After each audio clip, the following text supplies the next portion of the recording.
You can help Let's Talk About the Music stay on the air and earn some VIP privileges at the same time.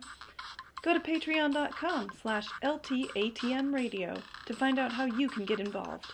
That's patreon.com. Let's talk about the music.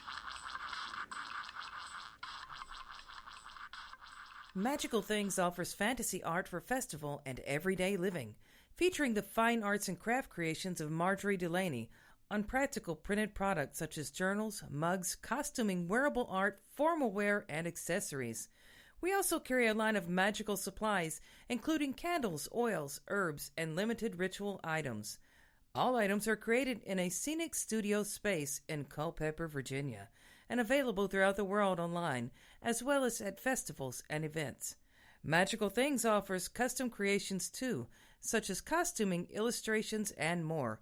Come visit us at magicalfantasy.com. Let's Talk About the Music is wanting your sponsorship to help support local independent music and musicians worldwide. We have different levels of sponsorship for everyone, including up-and-coming bands and musicians, to give a little more boost to your promotions. Let's Talk About the Music is also looking to podcast live from your music-related special events, shows, and venues. For more information, go to letstalkaboutthemusic.com.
Let's talk about the music, the humorous, controversial talk show in the world.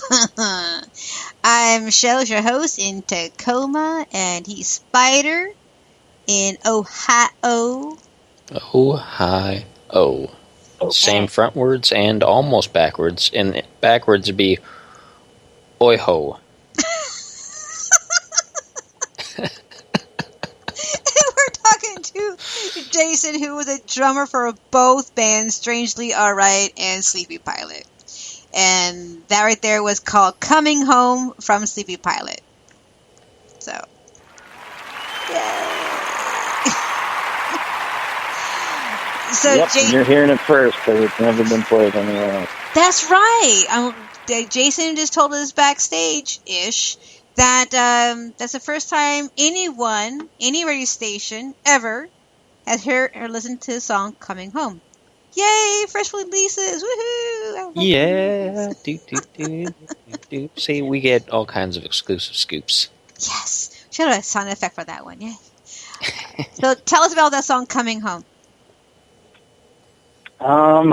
What can I tell you about that song, Coming Home? One of our guilty pleasures in SleepyPilot is blues music. Probably, I don't know, a good third of the music we write is real blues-based. And that one in particular. It's just a heavy blues riff with a nice halftime feel to it. It's fun to play. The story behind the lyrics, you'd have to ask Sean about that. I'm not the type of guy that asks him a million questions about what the songs are about. So I kind of like to formulate my own opinion of what they mean to me. And then every once in a while I'll ask him about one. But it usually has something to do with something that's happened in his life. He likes to tell stories about things he experiences. So do you write any songs at all? I do, but nothing for the band. No. Oh, okay. No, I keep all my wonderful songs to myself. Aww. I'm quite confident you have awesome drums. You have awesome songs you have written. So give me a little boost there. Yeah, most of them just end up getting hummed or tapped out into my phone or something. Like, I'll be laying on the couch and look at my girlfriend and be like, hey, got a song I do, this pumped in my head, and I'm going to run out to the garage. And I'll run out to the garage real quick and sing it into my phone and then run back inside the house and sit back down and watch Walking Dead or whatever.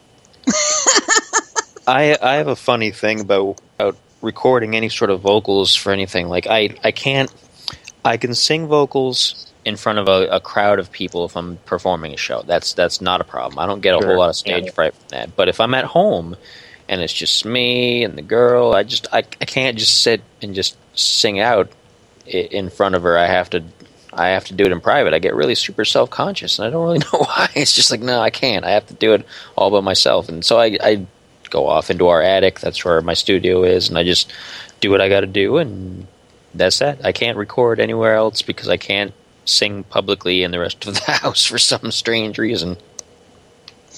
Yeah, I kind of have that to some degree. I mean, that's kind of why I run out to the garage to hum and sing these things. I feel like an idiot capturing this stuff in my phone just off the cuff. I definitely couldn't sit in my living room and do it. There's no way. Yeah. I get embarrassed, but yeah, like you said, if you're rehearsed and you're performing, you can do it in front of thousands of people. You can't do it in front of your own family.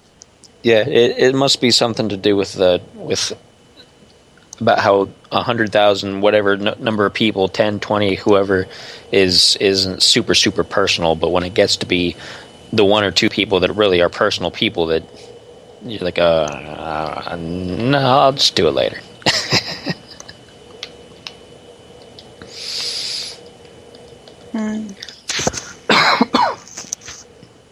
Alright, sorry. I was looking at something real quick. Now, I know that you have, all musicians I have known have a day job too. So when you're doing your day job, is there something that you do to keep yourself practice with the beats that maybe no one else knows about? I'm not even sure how about answering this question. I'm just like...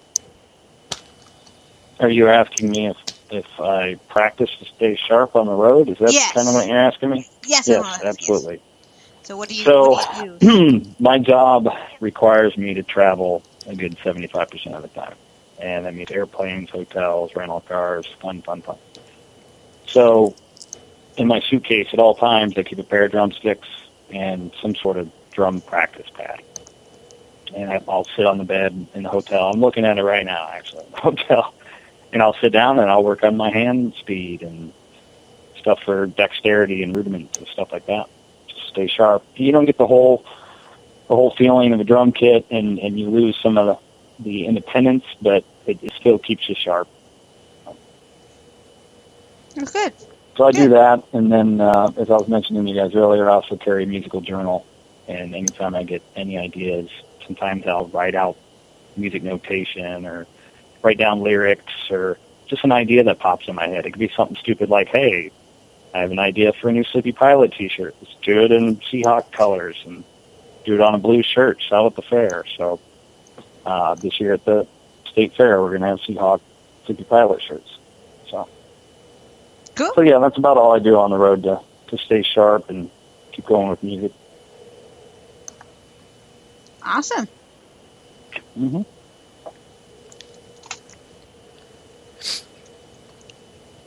I didn't want to talk over Spider if he had a question himself. So anybody in the chat room who has a questions for Jason, and put in the chat room. This is what you guys do. All 11 of you who's listening in, is that you go into the chat room, all the link, you'll see like a chat room on the side hand panel there. Go in the chat room, ask your questions, or if you guys want to call in and ask, that's fine too. Here's a phone number. Now that I know that's working, it's not my phone. It's 360-464-4216 is the phone number you can call in and ask them questions to. So there you be. I'm a bit of a master of the awkward silence on the radio when I'm supposed to be talking, kind of thing. I perfected it to a fine art. Yes.